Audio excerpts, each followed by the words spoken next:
अगर बाबे इतने करामती हैं तो फिर कोई करामत करके इसराइल को तबाह कर दो, या करामत दिखाने वालों की बैटरी लो हो गई। बप्पा जानी से सुना नहीं कि पीर से करामत दिखाने का नहीं कहना चाहिए, इससे गुनाह होता है। करामत होती तो सऊदीया में वहाबियों की हुकूमत क्यों होती, कब्र परस्तों की हुकूमत होती। हाँ, ये तो ऐसे ही बोल रहा है भाई। क्यों छोटे? गुस्ताखी कुछ ज्यादा करता है। शिर्क से तो बाबों की गुस्ताखी अच्छी। बरेलवी शिर्क पे कॉम्प्रोमाइज कर सकता है पर बाबों की गुस्ताखी पे नहीं। समझा? हमारे बाबे साहबा और अहले बैत से भी ऊपर हैं। बाकी सब हजरत और हमारा बरेली वाला बाबा आला हजरत।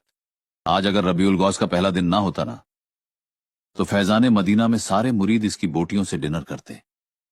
समझा? इस अपनी गली में तो हर कोई शेर होता है। सिर्फ इसी दरबार पे नहीं, पाकिस्तान के किसी भी दरबार पे चले जा, चंदे खाने वाले बस एक ही हैं, बप्पा मुर्शदे अत्तार। लेके निकल इस जेलमी को और दोबारा इस गली में कदम मत रखना। रखूंगा, और जिस दिन रखूंगा यहां शिर्क नहीं होगा। तुम सबको नजदी बना दूंगा। चल चल चल।